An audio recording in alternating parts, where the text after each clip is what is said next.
حجاج بن یوسف ایک شخص تھا اس امت میں جو بہت زیادہ سخت طبیعت رکھتا تھا، اور جو اس کے دل میں بات آتی تھی اس کو کر دیتا تھا۔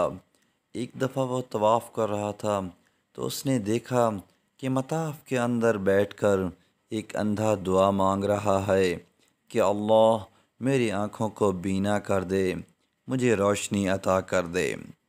حجاج بن یوسف جب اس کے قریب سے گزرنے لگا تو اس نے پاؤں کی ٹھوکر مار کر کہا، او اندھے، تجھے پتہ ہے کہ میں کون ہوں؟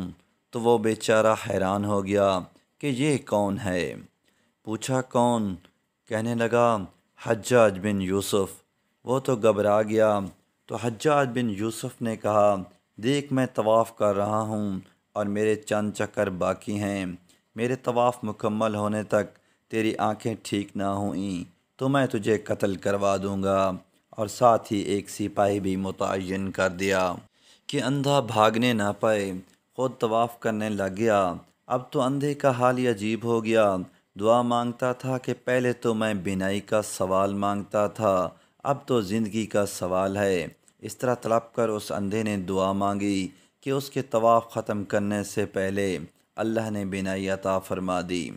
حجاج بن یوسف نے کہا کہ میں نے اپنے بڑوں سے یہ بات سنی ہے، جیسے تم پہلے دعا مانگ رہے تھے، قیامت تک یہاں بیت اللہ کے سامنے بیٹھ کر وہ دعا پڑھتے رہتے تو تمہیں بینائی کبھی نہ ملتی، کیونکہ زبان سے الفاظ نکل رہے تھے، دل حاضر نہیں تھا۔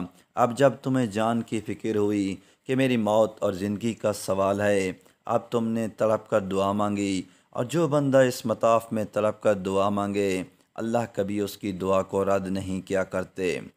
یہاں امید سے زیادہ ملتا ہے۔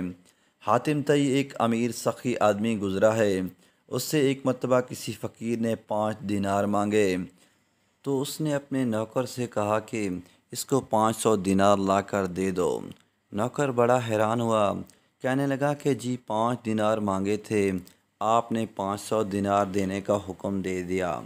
حاتم طئی نے کہا، وہ مانگنے والے کا ظرف تھا اور یہ دینے والے کا ظرف ہے۔ اگر دنیا کا سخی 5 مانگنے والے کو 500 دے دیا کرتا ہے تو سب کا کریم آقا اللہ سے آج ہم جتنا مانگیں گے یقیناً ہمارے اندر کی طلب کو دیکھتے ہوئے وہ پروردگار پھر اپنی شان کے مطابق عطا کر دے گا۔ دوستو، اللہ تعالیٰ غفور رحیم اور کریم ہے۔ جب بھی اللہ تعالیٰ سے مانگیں، گڑ گڑا کے مانگیں۔ دوستو، اس طرح کی مزید ویڈیوز کے لیے چینل کو سبسکرائب کریں۔